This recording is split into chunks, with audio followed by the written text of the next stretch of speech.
A 27-3 final score doesn't even begin to tell you what the Cleveland Browns did to the Tennessee Titans. This wasn't just a loss for the Titans, it was a complete and total dismantling. It was a statistical beatdown that left one team looking like a championship contender, and the other searching for answers that just weren't there. So the real question is, how did it happen? How did one team so thoroughly expose another, holding them to one of the worst defensive performances in their recent franchise history? We've got the All-22 film, and we re-headed into the film room to break down the 3 key ways the Browns' defense, under the command of Jim Schwartz, systematically took the Titans' offense apart. This wasn't just dominance. It was a schematic masterpiece. First, you have to understand who the Tennessee Titans have been. For years, their identity has been built on a foundation of physical, punishing offense. It all starts and ends with the run game. Coming into this game, the formula seemed simple. Give the ball to your all-pro running back. Let him wear down the defense and control the clock. That's their brand of football. So, the first problem the Browns had to solve was the biggest one. How do you stop a force of nature? Turns out, the answer was with overwhelming, disciplined, and violent force of your own. From the very first snap, the Browns didn't just meet the Titans at the line of scrimmage.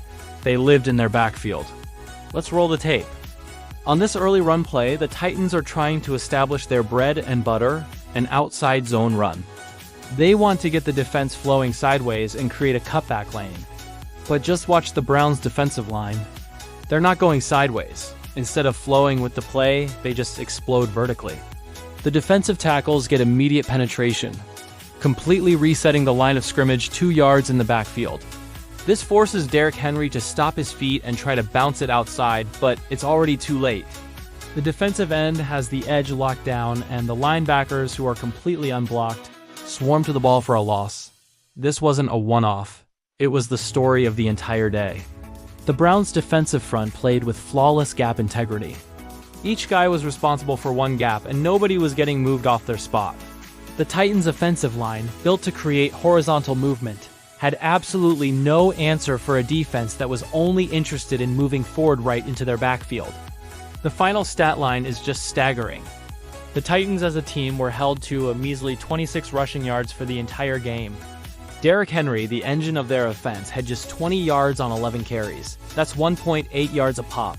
Think about that. The Browns took the one thing the Titans absolutely had to do to have a chance, their core identity, and completely erased it.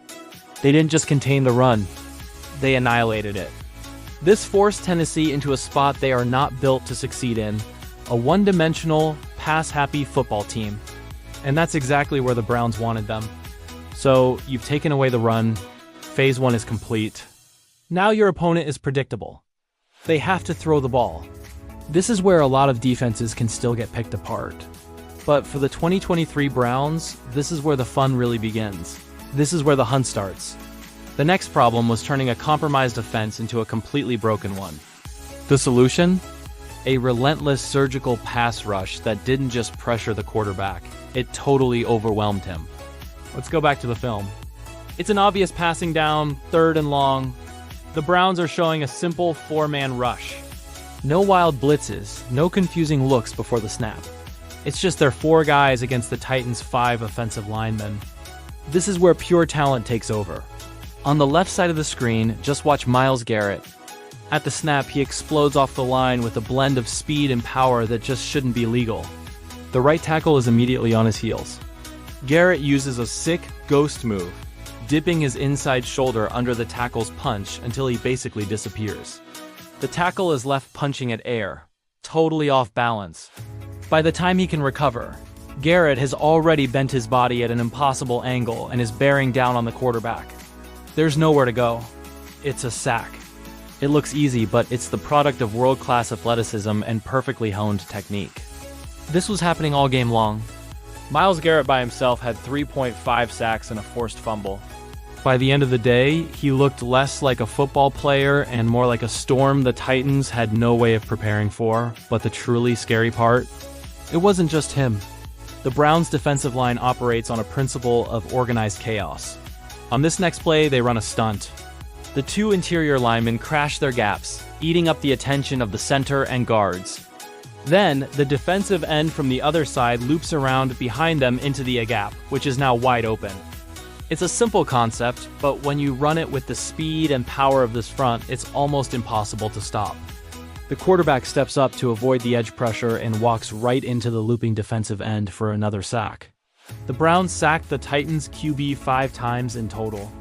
This level of detail, this blend of scheme and raw individual talent, is what separates a good defense from a truly great one.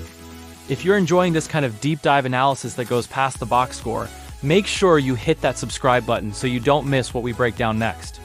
The final piece of this defensive puzzle is what ties it all together.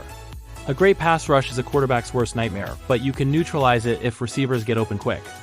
The last problem the Browns had to solve was making sure that even when the pass rush didn't get home instantly, there was simply nowhere for the ball to go. The solution was a lockdown performance from the secondary, a unit that worked in perfect sync with the monsters up front. It created a cycle of dominance. The pass rush made the secondary's job easier, and the tight coverage made the pass rush even deadlier. Let's look at one final play on the All-22. It's another third down. The Titans are keeping extra guys in to block, hoping to buy some time. The Browns are in a version of cover 4, with each defensive back responsible for a deep quarter of the field. Watch the route combination. The Titans are trying to create a high-low read on the outside corner with a short-out route and a deep-go route. It's a classic play.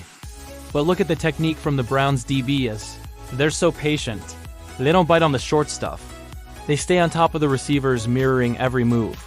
The quarterback hits his drop, looks to his first read covered. He scans to his second read, also covered. He looks for his check down, and a linebacker is sitting right on it. Now look at the pocket. The pass rush isn't even fully there yet, but the QB is already starting to panic. He can feel the walls closing in. His footwork breaks down, and by the time he tries to bail, it's too late. The pass rush, which has been methodically winning its one-on-one battles, finally gets home. That is a coverage sack, and it is the calling card of an elite defense. The Browns' defense held the Titans to just 94 total yards for the whole game and only 2 for 12 on third down. There were just no holes in the armor. So when you look back at that 27-3 score, it wasn't just a number, it was the final result of a complete teardown. Let's just recap what we saw. First, the Browns attacked the Titans' identity, holding their powerful rushing attack to a measly 26 yards, and turning them into a predictable, one-dimensional offense. Second, they unleashed a pass rush, led by the unstoppable Myles Garrett. That was so overwhelming, it made it impossible for the quarterback to even think straight. And third, they locked down the back end with suffocating coverage that worked hand in glove with the pass rush, taking away any glimmer of hope in the passing game. This wasn't just a win. It was a statement to the rest of the league. It was a masterclass that showed how a truly dominant defense can not only win you a football game, but can completely dismantle an opponent's will to even compete. What was the most impressive part of this beatdown to you? Let me know your thoughts in the comments below. And if you want more film room content that breaks down the game behind the game, be sure to like this video and subscribe to the channel. We'll see you next time.